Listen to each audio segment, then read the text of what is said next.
Well, hello. Welcome to my talk on Introduction to Structural Dynamics. Let's dive right in.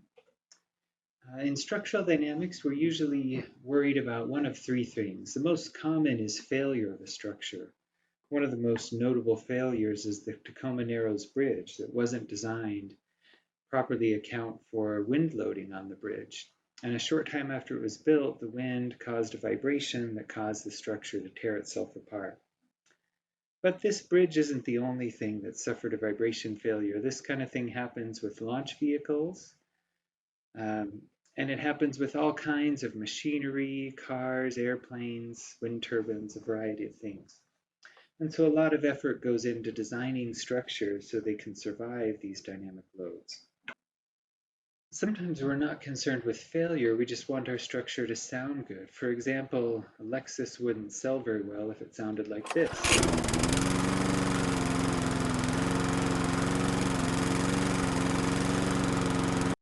So a lot of time and effort is spent to design the car so that it instead sounds like this.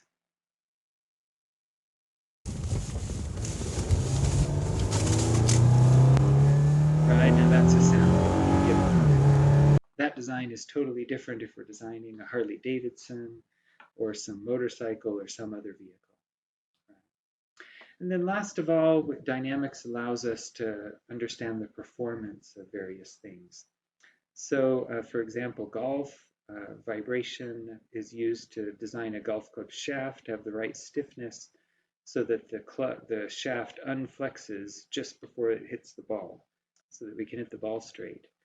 Similarly, in robotics or even in biomechanics, we can think about dynamics and vibration of the human body. So all of these are areas of dynamics that we might be interested in. And we need to understand dynamics to be able to design next generation structures, structures that will be faster, lighter, more durable than ever before. So in this talk, I'll cover some very basic concepts, equations of motion,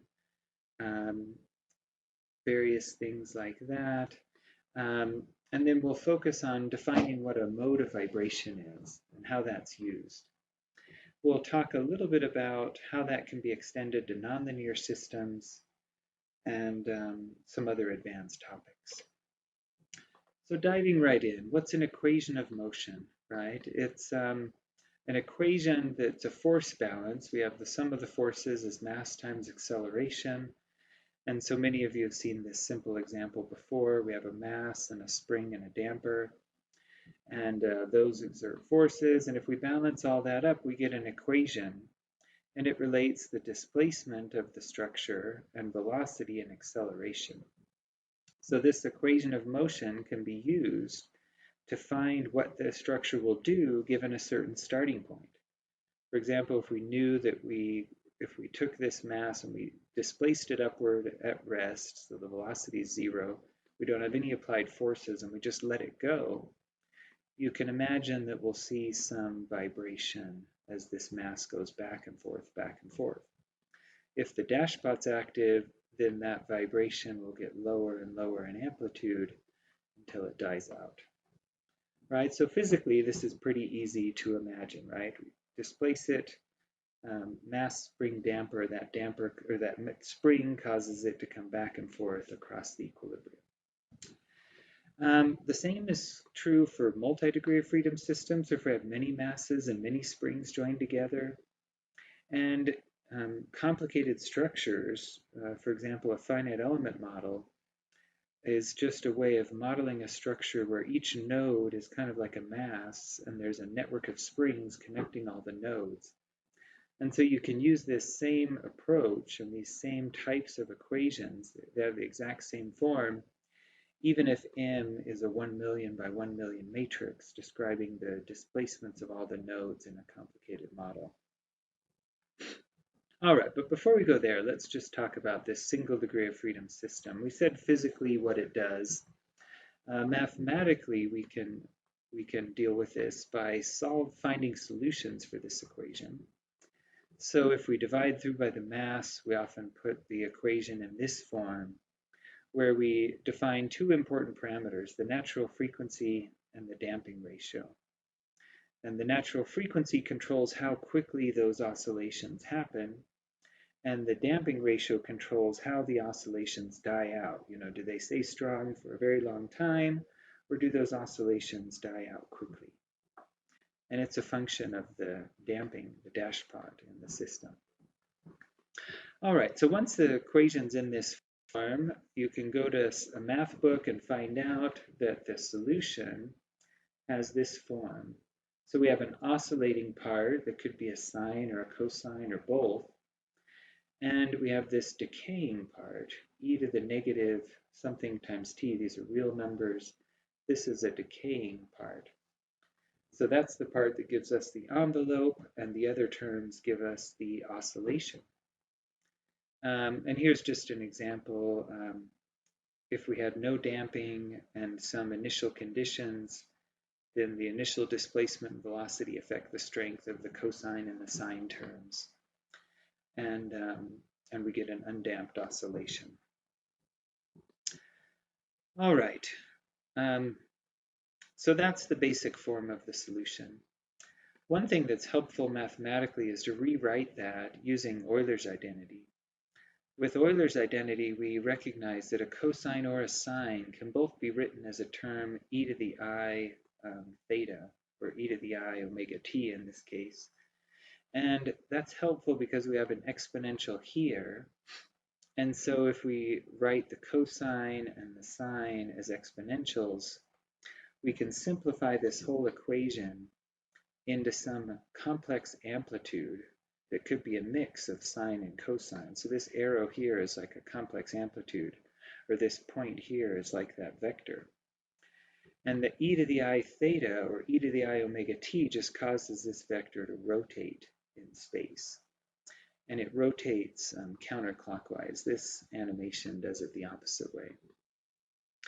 But if we look at that, if we project that onto the real axis, that gives us our sine or our cosine. That gives us our oscillating signal. So anyway, this ends up being an easier way to describe the solution. So I'll just show you a little bit more. Well, let's see, you already saw in the plot there. So we have some amplitude vector. We have a lambda, e to the lambda t, where the real part is this decay envelope, and the imaginary part is the oscillation. And again, we imagine the way we visualize this is we have this amplitude vector that's being rotated in the complex plane by the multiplication of this part. All right, so anyway, all of that is just to say, and all of this math here is just to say that we can write the response of a dynamic system in this very simple form. Real part of some amplitude, e to the lambda t. And as we said earlier, that lambda can contain a real part that's the decay, and it can contain an imaginary part that causes the oscillation. All right. We can do the same thing with multi-degree of freedom systems. If we have many masses, again, in this case, our mass matrix, or we have a mass matrix, not just a mass value. And we have a vector describing all the positions of all the different masses in our system. And we can find solutions to this equation by plugging in an assumed form. We assume that the solution is psi e to the I omega t. This is for the undamped case. We could use e to the lambda t for the damped case. But anyway, we have a mode shape, a phi, and an exponential term. We plug that into the equation, and again, if we don't have any damping, we get this problem to solve, which is an eigenvalue problem. And this lets us find a set of solutions, eigenvalues and eigenvectors. And we can use those to take our set of equations here, our n by n set of equations, and transform them into n uncoupled equations. So that transformation happens because of orthogonality of those eigenvectors. And Anyway, if you've never seen this before, I'm going way too fast, I know. But the thing I want you to recognize is just this big picture concept. You can go to a book and get some specific practice with this if you want. But the big picture concept here is that we have this coupled set of equations, and we make them into an uncoupled set, or a set where we have diagonal matrices, or we can write each equation separate from all the others. So the point of all of that is to say that we can think of a multi-degree of freedom system as a bunch of 1 degree of freedom uncoupled systems. And we just add up the response to each of those little oscillators. So this complicated system here, or any system, its response will be a bunch of harmonics, just like our spring mass system. Each of those harmonics might have a different frequency, and it might have a different mode shape, or it might have a different way that it shows up spatially in the system. So let's look at an example. Here's a highway bridge in Switzerland. Some measurements were taken from it by dropping a big mass in the center and then watching the vibration. So this is greatly amplified. The real vibrations would have been, inch or less probably. But you see, as this mass impacts, it's about to start over. We get a vibration in the bridge that's pretty complicated and doesn't seem to have any form to it, right? But if we do this modal analysis process on it, we see that that complicated motion is actually a superposition of a bunch of simple motions. Each one might oscillate at a different frequency, and each one has a different spatial shape, a different mode shape that describes how it moves. But you put all of that together, and you can reconstruct a complicated motion of the bridge. So this is the idea behind modal analysis, and this is what all of that math means, is that we have a basis of deformation shapes, these phi vectors, and we have natural frequencies, those oscillation rates, and using those we can understand the vibration of the system. If you're familiar with music, then some of this concept might seem familiar to you. For example, if you play a note on a piano, let's try that again. Right, when you tap a key on a piano, what do? Well, you're actually exciting a mode of vibration. That frequency that you hear is the fundamental frequency, or it's the lowest frequency mode that you excite. And strings actually have a bunch of modes, and the higher harmonics end up being integer multiples of the fundamental. And that's what gives us that nice characteristic sound, rich sound that we hear on a piano. So each key basically plays a different mode and some higher modes or higher harmonics. But each of those modes has a different frequency and a different spatial pattern. So everything I've said so far is free response, or we kind of hit something and then we let it go, right? We are back away. We are just watching what happens when no forces are applied. Another important thing to think about in vibrations is what happens if we apply a harmonic force. So if we apply a force that's a cosine omega t at some frequency, and I won't go through all the math, but basically what happens when we apply any force is we get a transient response. That's exactly what we were just talking about. That's that hit it and let it go response. And we know that it damps out with time if there's non-zero damping in the system. And then we also get a steady state response that will usually have the same form as the forcing. So I won't go through all the math, but using complex exponentials, we can show that the steady state response has two important features. It has an amplitude and it has a phase. And the amplitude is especially important because if we're pushing on a bridge at a certain frequency and the bridge really starts moving at high amplitude, then that's going to cause failure. And so we need to know what are the frequencies that will cause the largest response. And we do all the math and we get a function. And let's just go straight to the graphical view of this.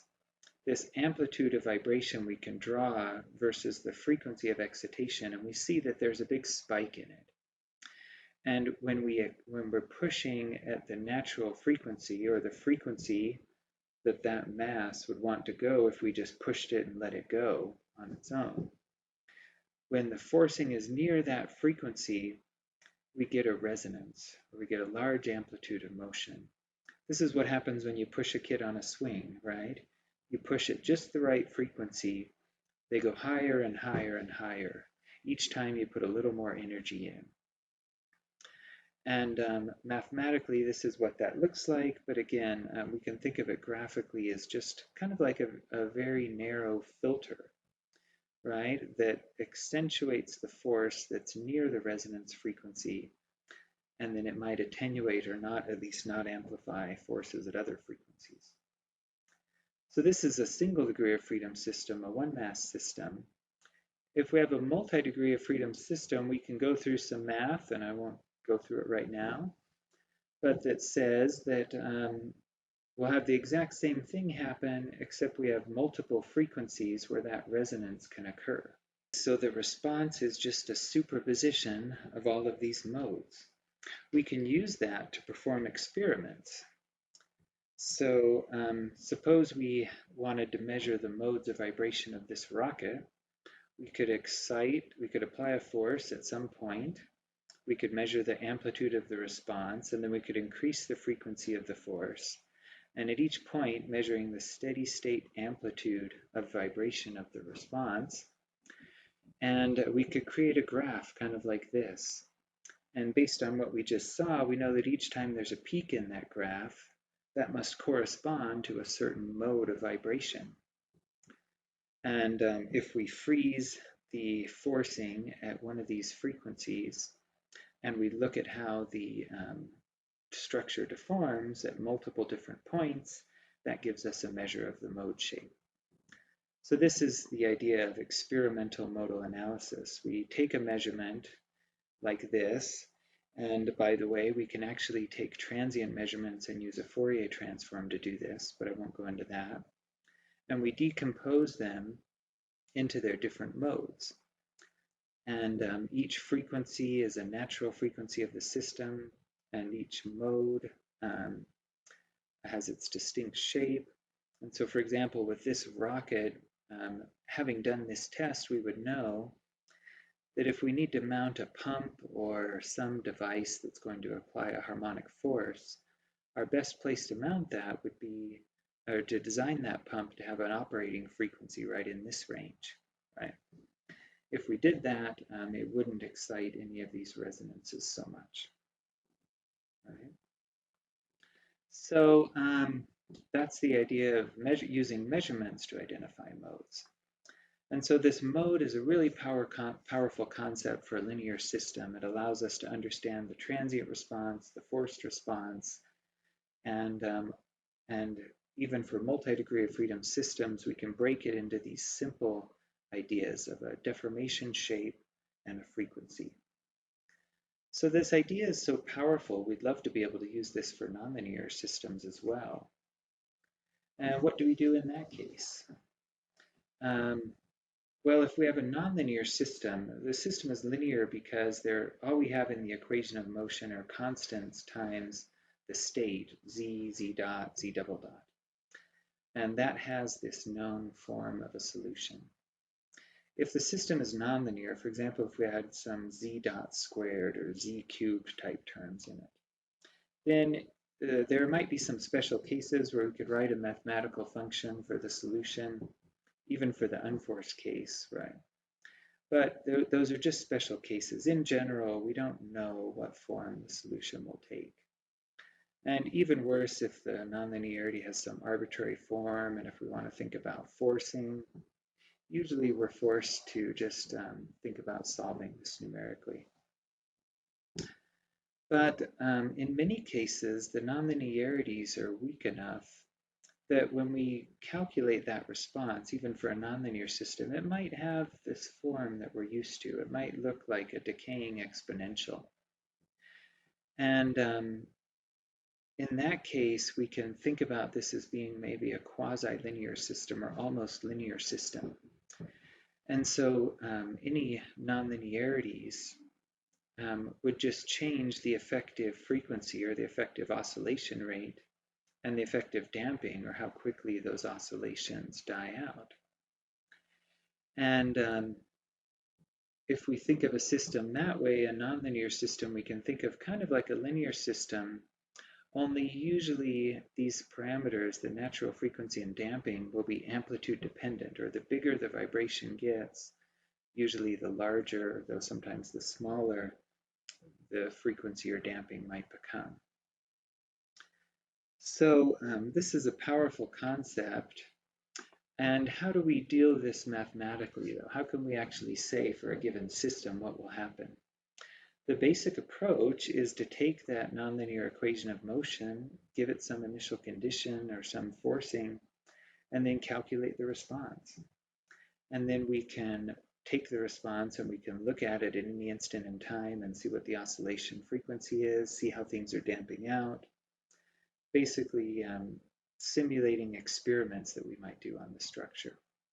So that's one approach, and it is powerful, but it's very expensive, both computationally, typically, and also just the user effort required to take those measurements and decompose them and figure out what this all means. There are two rigorous approaches to doing this kind of thing that I'll talk about. One is the idea of a nonlinear normal mode, and the other is called the method of averaging. There are lots of other methods as well. There are books you could read on this, but I'll just cover these two basic ideas. So first, the nonlinear normal mode. The idea behind a nonlinear normal mode is we have a system. In this case, just think of a 1 degree of freedom system. And we cancel out the forcing and the damping so that we have only the mass and stiffness and then nonlinear stiffness terms. And before, we assumed that this would have a solution that was some A cosine omega t, or some amplitude cosine omega t, where omega was related to the stiffness in the system. If we do the same thing and we find all the solutions that this system can have, now the frequency will depend on the amplitude because of this nonlinear stiffness term.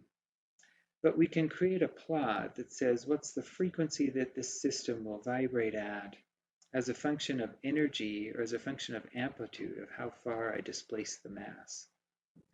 In this case, I'm plotting a hardening system where if we give it a large initial condition, we'll get a higher frequency of vibration. And at smaller amplitudes, we'll get a lower frequency of vibration. And at small enough amplitudes, we can just neglect this term, and this becomes a linear system.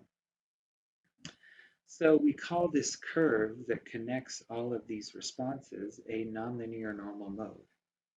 And this comes back to some work done in the 60s. And this is the definition that Kirshen and Peters came up with.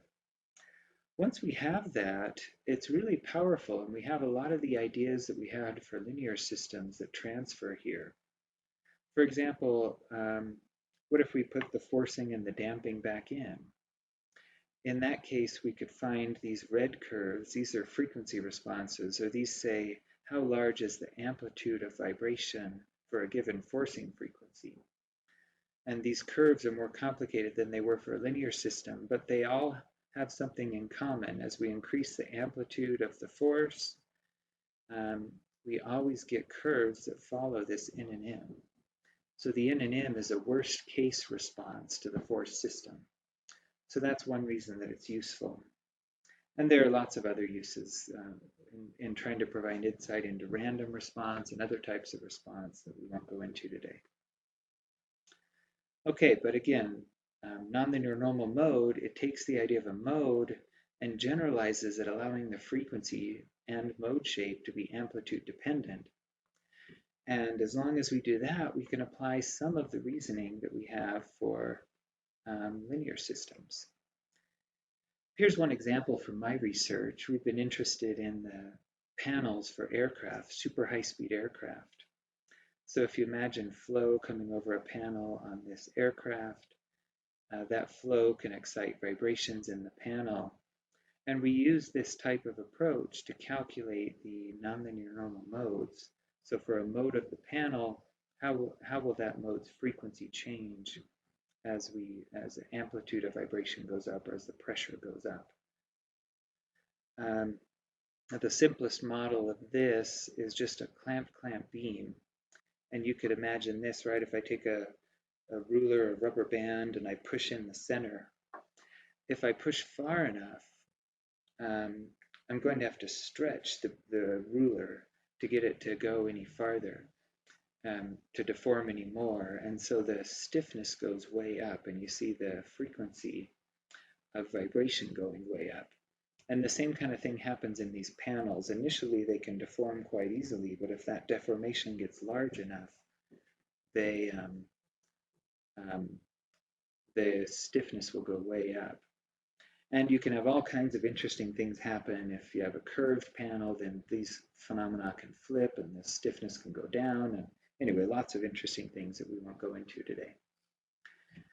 One example, though, for that clamp beam, this is just a plot of the nonlinear normal modes, frequencies versus energy or amplitude of vibration.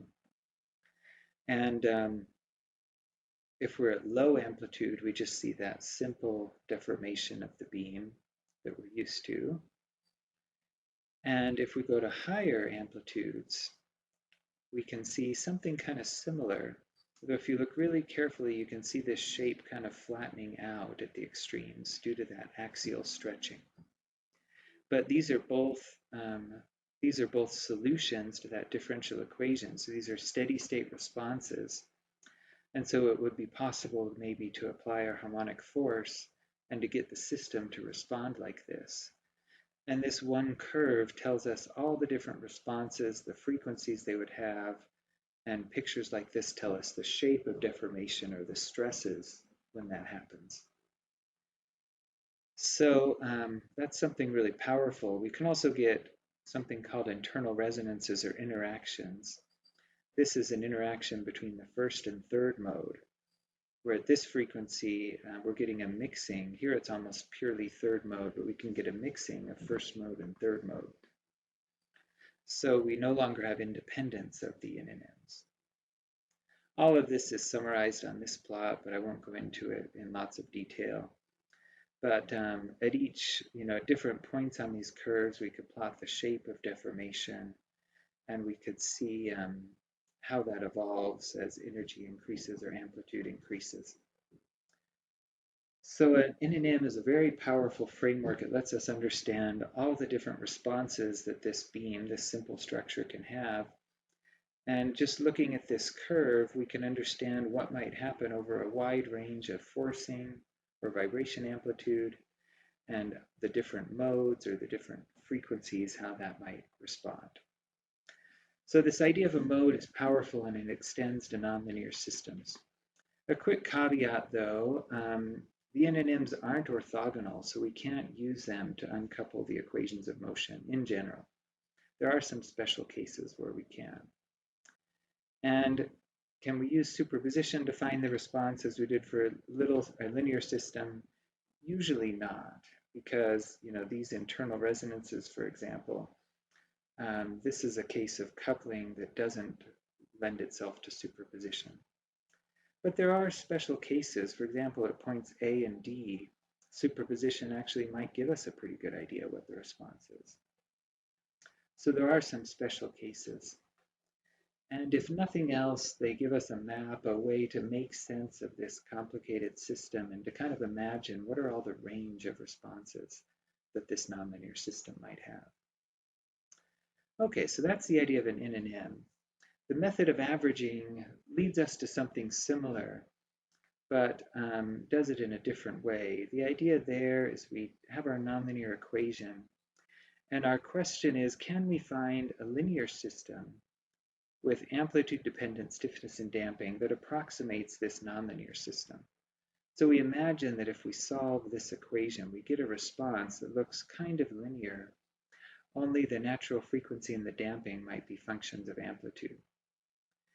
And mathematically, we do this by plugging some assumed form into this equation. We can then average over one cycle of vibration, and we get an averaged equation that tells us how the amplitude of vibration and then the average natural frequency and the average damping ratio are all related. So we can think of this as kind of like a linear system where we have damping and frequency that are functions of amplitude. And this down here shows a common amplitude curve for a structure with bolted joint nonlinearity, where we have slip-in joints that might cause the stiffness to go down as amplitude goes up. And the slip in the joints can also cause the damping to go way up as amplitude changes. So averaging allows us to deal with both frequency and damping in a rigorous way and to come up with a model that's kind of like a linear model, but that describes what the system might do. You can apply this to multi-degree of freedom systems, but you run into a problem pretty quickly, right? The amplitude vector for a multi-degree of freedom system, we have to think about the amplitude of every point on the structure. And if we do that, there are lots of points to keep track of, and it becomes cumbersome right away. So usually this isn't done. What is done, though, is to make the assumption that the mode shapes don't change and that the system can still be diagonalized by those mode shapes. Or in other words, we apply this to say just one mode of a nonlinear system. And if that assumption is satisfied, and again, it's a strong assumption, it might not be satisfied in many cases, but if it is, we come up with a nonlinear equation that only governs one mode, and we can use our approach on the previous side, the single degree of freedom approach, to say how the modal damping and modal natural frequency might change as a function of amplitude. And then we could repeat this for each mode. So we actually do this all the time in experiments, and it is quite useful.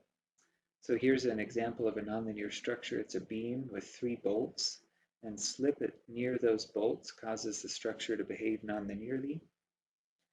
If we know the mode shapes, we can decompose this response into the response of mode 1, mode 2, mode 3.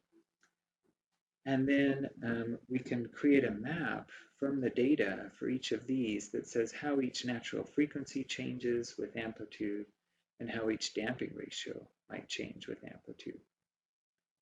And this then gives us an understanding of how the nonlinear system will behave, thinking of it as a linear system and trying to transfer these simple concepts to the nonlinear system.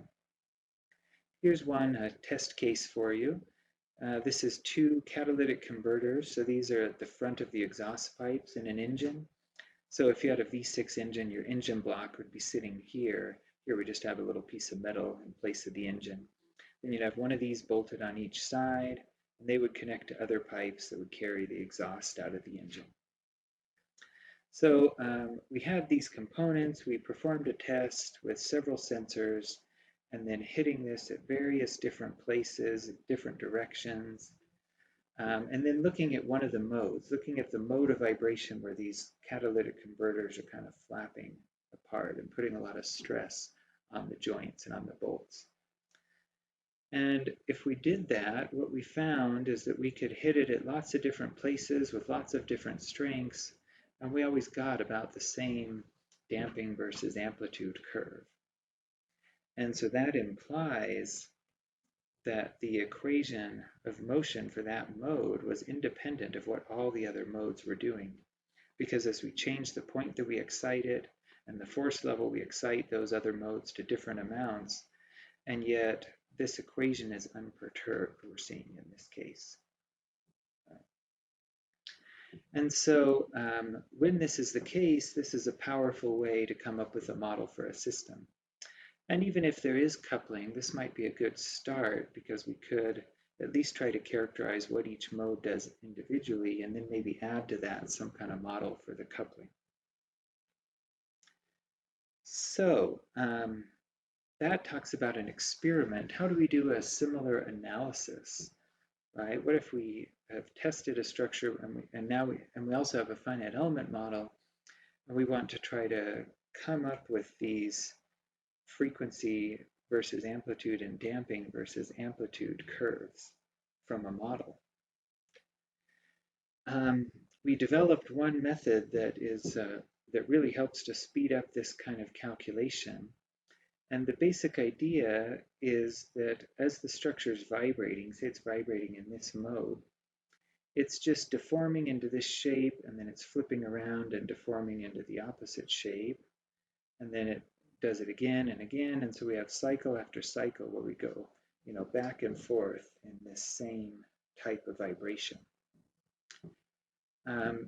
So what we discovered is that we could actually apply a load in the shape of the mode, and as we do that, we do that to a finite element model that has nonlinear contacts, so it can track whether you have stick or slip under this bolt. And if we do that, if we apply that load, we can take the load displacement information and figure out what happens during a typical cycle of vibration. And because that same cycle will be repeated again and again, we can use that one static loading to understand everything that happens. So it is important here that we're applying a load, not a displacement, because the structure has to be free to slip at this point. Well, I won't go into that here. But mathematically, the way this works is we take our equation of motion, we ignore mass and damping, so we're just doing a static solution. We apply a force that has a certain spatial distribution, and this spatial distribution will actually excite only the first mode, only the mode of R, actually, the rth mode. So if we do that, we apply that as a force, we solve for the quasi-static response, that becomes a force displacement curve. Here we have force versus displacement. If it was a linear system, we just have a line, right? Because it's nonlinear, and with slip, we typically get a softening like this, so we get a curve. And then we can actually use that curve to calculate a few things. It turns out that the secant to that curve, so if this was our amplitude of vibration, this secant line is a good estimate for the natural frequency, or the frequency at which the beam will oscillate. And if we take that curve and we expand it to create a hysteresis loop using what's called Masing's rules, then it turns out the area enclosed by that curve gives us an estimate of damping. And so this shows you what happens at the largest vibration level. What if our vibration is only getting to a smaller amplitude, maybe in here? Well, we can do the exact same process. We get a different secant curve, a different hysteresis loop, but we can use those to understand how frequency and damping change with amplitude. So we did a test case where we validated this approach. We used a simple model. It was too expensive for us to try to get real data from a finite element model that actually had contact in detail. So we replaced the bolts in a finite element model with just 5 nonlinear joints.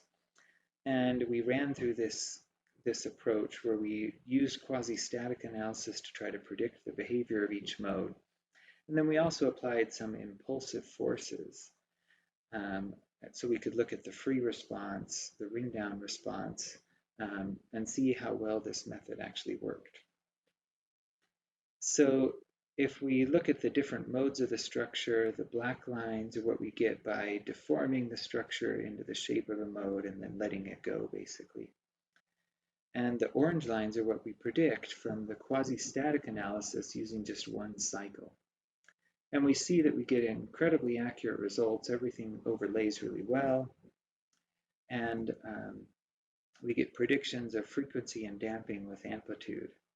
And this is way less expensive because QSMA is only deforming the structure once and then using that to infer what happens as we go back and forth, where the dynamic analysis has to actually integrate over all of those cycles of motion.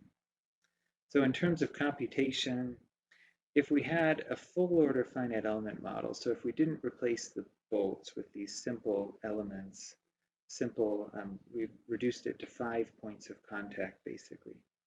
If we didn't do that, we'd be looking at somewhere between tens and hundreds of years to simulate the dynamic response as we did here. By reducing it down, reducing the model down as we did, we were able to do that simulation in just 2 hours. But QSMA, which gave very comparable results, only took a fraction of a second. So that gives you an idea of the scale of computational savings we can get from this method. So I like to think of this as an extension of linear modal analysis to certain types of nonlinear systems. And we've talked about the fact that with a linear system, we solve an eigenvalue problem, we get mode shapes, we do superposition to get the response of different modes. And the mode shapes also tell us about where the high stress points in a structure might be. Well, this is a similar idea. We do linear modal analysis, we come up with a set of modes, and then we do a nonlinear static analysis. And the result of that gives us some similar insights. It tells us, where the points of high stress are. It tells us how damping changes with amplitude, how frequency changes with amplitude. And if we can make this strong assumption that the modes stay uncoupled, then we can do a fast transient analysis. If not, at least we know what some potential responses of the system might be and how that might evolve with amplitude.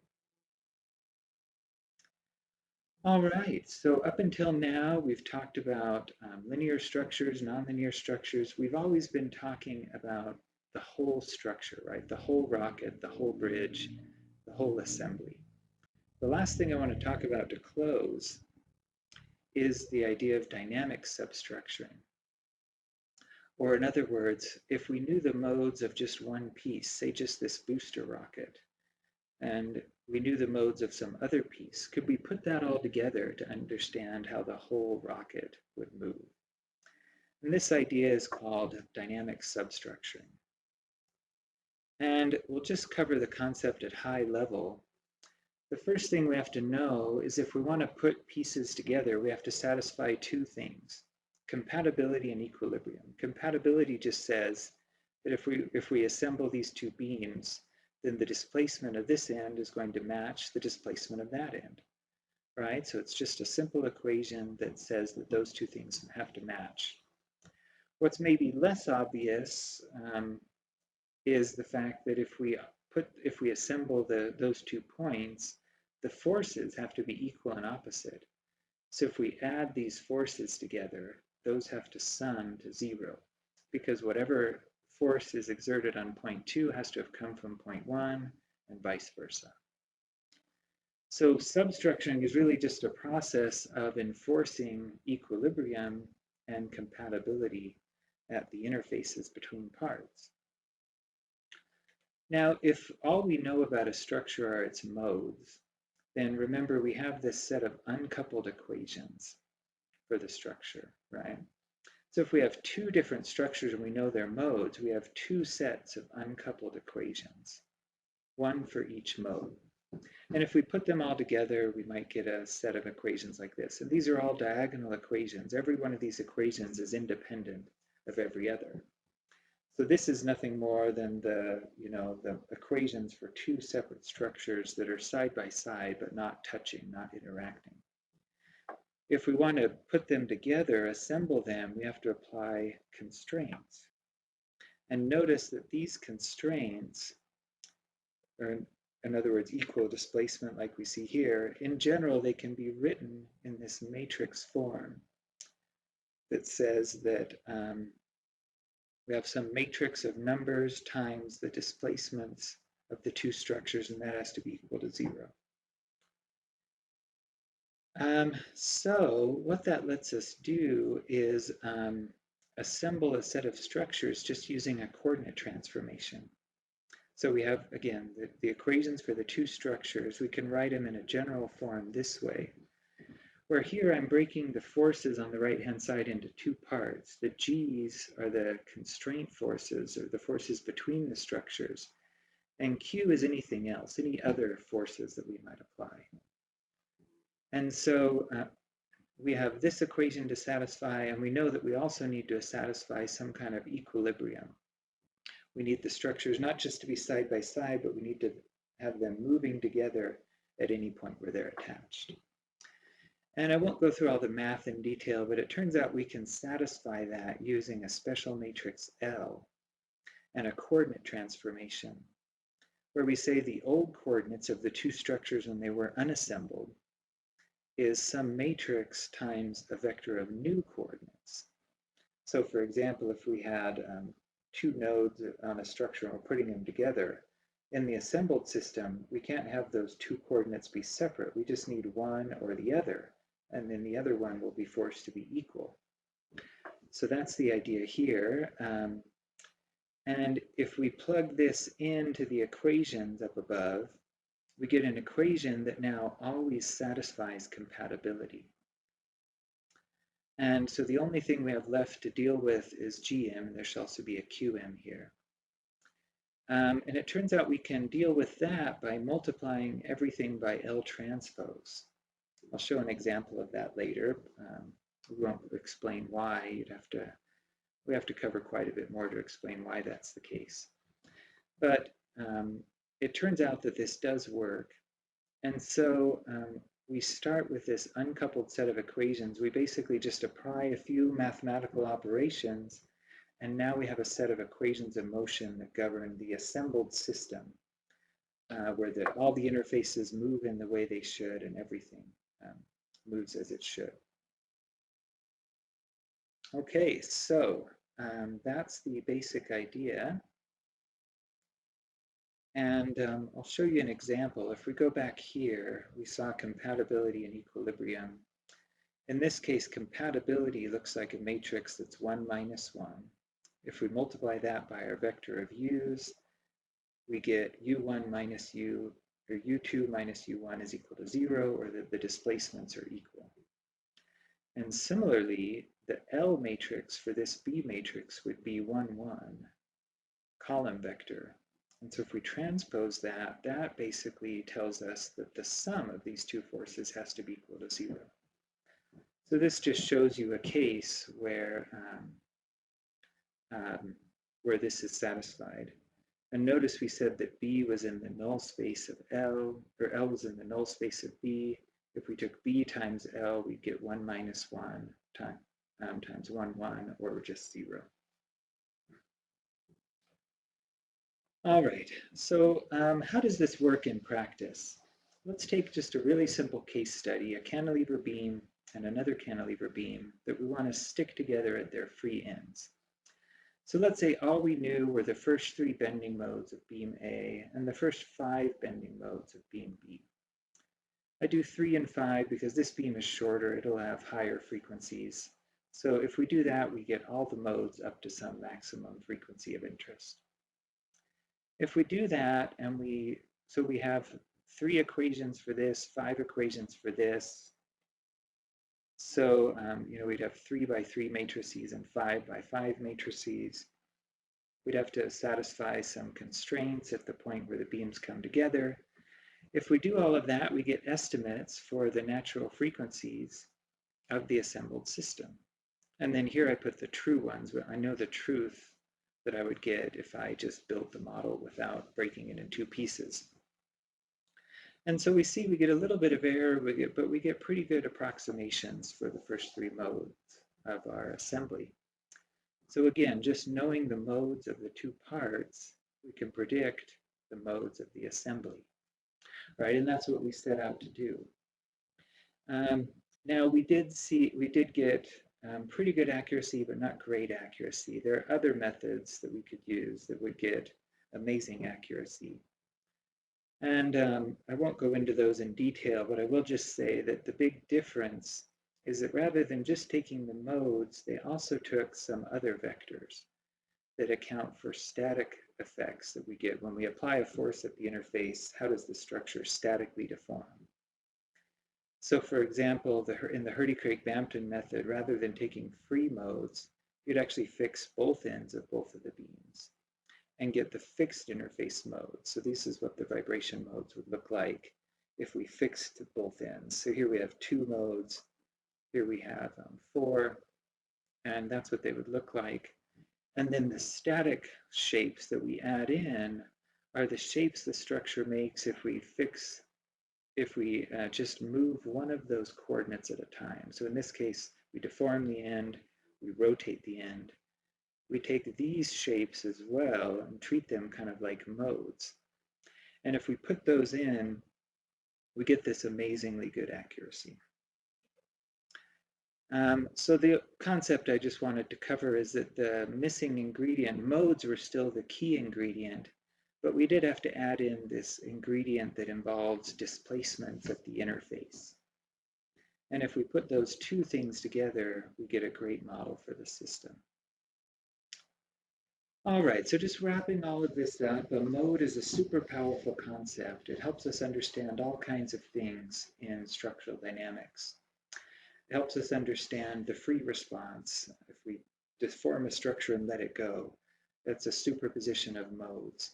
If we have a frequency response, we apply a force, a harmonic force to a structure and look at the steady state response. That can be understood as a function of modes, and each mode amplifying the response at a certain frequency. And even if the structure is nonlinear, there are some paths to how we can start to understand the response in terms of modes of vibration, shapes of deformation, frequency that changes with amplitude maybe, damping that might change with amplitude.